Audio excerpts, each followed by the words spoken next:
Hello everyone, welcome once again to Pop Culture Comics in Overland Park, Kansas. I'm Captain Logan, and it's time for my comic book picks of the week. As always, I'm going to bring you a DC book, a Marvel book, an indie book, and a kids book. Today I'm going to start with Marvel, because there's a brand new book out called Avenging Spider-Man. Let's take a look. Avenging Spider-Man is a new ongoing in the tradition of Marvel team-up, putting Spider-Man with different characters each issue, except that it looks like this one will feature multi-part stories rather than just standalones. Beginning with a big Avengers fight with an AIM robot, the book directly addresses an issue a lot of readers have had with Spider-Man lately. How can he possibly find time to be on so many different teams? Thus the title Avenging Spider-Man, which is a really unusual kind of premise, focusing on a single character in the midst of his team adventures. And why not? A, there aren't several monthly Spider-Man titles anymore, just Amazing twice a month and then whatever team books he's on, and B, Spider-Man doesn't seem to be a featured character most of the time in the Avengers book or in FF. More often he's just along for the ride. And right out the gate, the question of how he juggles everything is answered. He doesn't always manage it. New York is attacked by a group of fearsome creatures from underground, and because he's busy with an Avengers mission, Spider-Man isn't there right away to stop it.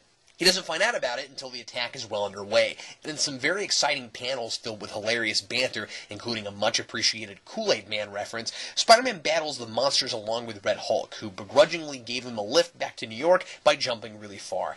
I really appreciate some comics that are just a fun diversion, and that's exactly what Avenging Spider-Man is, at least so far. It's not bogged down by deep brooding or a giant universe-splitting-apart kind of plot. It's just Spider-Man and another Marvel superhero doing what they do, hitting the bad guys and quipping about it.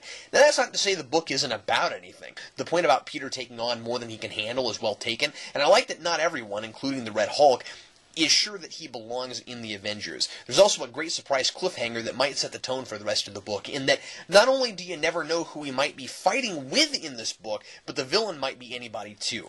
This is going to be a lot of fun, just on the level of pop the book open and see who you get, but there's every potential for some unique stories with this premise too. The focus is on the action, but there's room for good characterization as well. And now we jump over to DC as we take a look at Batman and Robin, number 3. I'm a little surprised to be recommending this book. I wasn't real impressed with number 1, but then again, I've never cared for Damian Wayne, and I wasn't sure what to make of his dynamic with Bruce.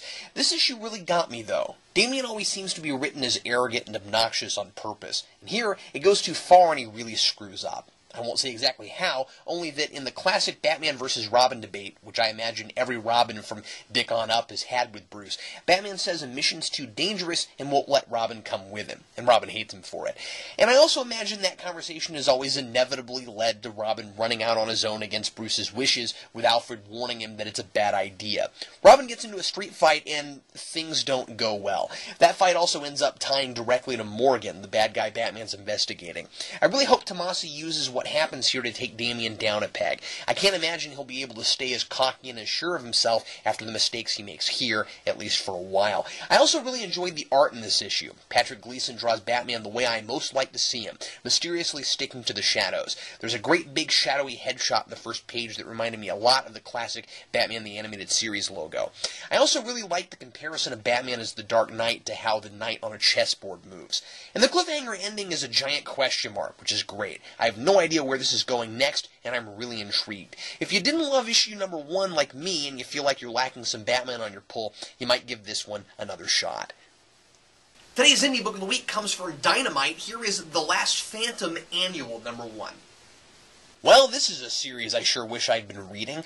The story is engaging and intriguing. There's a lot of great stuff going on with the legend and mythos of the Phantom and his legacy. And there's an extremely important reveal here that looks like it changes everything for this series. And because I haven't read anything before this, there were points where I really wished I had the background of the first 6 issues of the series. Standing alone, though, it does a decent job of pulling you along and providing necessary background. It's just that if I had seen the prior relationship between the Phantom and Aubrey Hollander, I'm sure I would have appreciated this a lot more. I should also say that at least a passing familiarity with the Phantom is probably necessary for this read as well. At any rate, the premise for this is fantastic. A lot of Phantom stories are about Tomb Raiders trying to get their hands on mystical or legendary artifacts to get power or fame or riches, and each generation of the Phantom, of course, is bound to protect the jungle from them. Here, it's the Phantom Skull Cave itself that Aubrey and her team are after, hoping to turn it into a tourist attraction. And at the same time, the story also focuses on the older Kit Walker's son, of course, each male in the line storyline is named Kit and expected to take on the legacy, who has apparently refused to become the next Phantom, thus the title of the book. Of course, I won't give away the ending, but it's a shocker. The Phantom is fascinating because he has to constantly walk a line between doing the right thing and living by the code of the Phantom, giving to him after 22 generations before him and he with no choice in the matter. And after what happens in this book, I wonder just how long his son can go without taking up his father's mantle. This is a really overlooked title and definitely deserves a bigger readership. And finally, more Robin action as we go to our kids' book of the week. Here is Batman Brave and the Bold, number 13. Multiple Batmans from different dimensions and time periods were a staple of the cartoon show, so it seems only natural that this series would do a story about a team of Robins. This reminded me a little of Captain America Corps, forcing a bunch of characters with the same mantle to work together. Unlike with the multiple Batmans idea, these aren't all the same person. It's literally every different person in the DC universe who's ever been a Robin, brought together by the Phantom Stranger to save Batman from dying. I'll admit that most of the entertainment factor here is just the novelty of seeing all the Robins together and contrasting their different attitudes and fighting styles, which is really the focus of the issue. There are some good fan service moments, which is a lot of the point of Brave and the Bold, like the other Robins being really confused when the Dark Knight Robin starts talking, her vernacular, of course, being completely alien to them, and yes, she does say Shiv.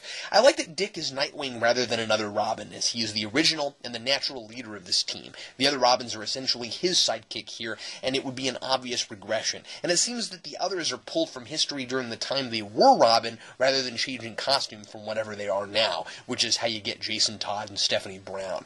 I will say that the plot isn't as clever as it could have been, and at least for me, the ending is too abrupt and leaves something to be desired. But at the same time, it's very Brave and the Bold, with a moment of, how did he do that? Because he's Batman!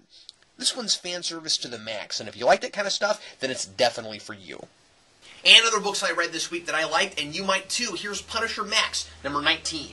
The Punisher digs up Wilson Fisk's dead son, and Vanessa Fisk is about to have her revenge on her husband. But things don't go quite the way she planned, and it's really scary to see Fisk get his sadistic mojo back. And the second in a so far fantastic miniseries, Penguin, Pain and Prejudice, number 2. We learn more about the Penguin's twisted history, his father's hatred for him, his mother's bizarre fascination with him, and how he became a brilliant and violent strategist, all enhanced by Krujanski's haunting art. Here's an unusual one from Marvel. It's Avengers Origins Vision, number 1. Cataloging the beginnings of Vision, this one-shot is told largely through its striking visuals, with really unique panel layouts and a fascinating, gripping plot. And from Dark Horse, Star Wars Crimson Empire 3, Empire Lost, number 1.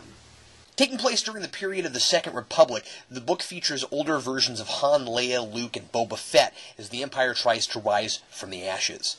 And also don't forget about Ultimate Comics Spider-Man number 4 and Buffy Season 9 number 3. Well, that's it for my picks this week. If you're ever in the Kansas City area, be sure to check out Pop Culture Comics right here in Overland Park, Kansas. It's where I am at this very moment, and it's my favorite place to get comic books. If you're watching this on the Pop Culture website, you can check us out at Geekvolution on YouTube. You can also follow us on Twitter at Geekvolution. And thanks a whole lot for watching. If you don't live in the area, be sure to support your own local comic book store. And thanks as always for watching. I'm Captain Logan.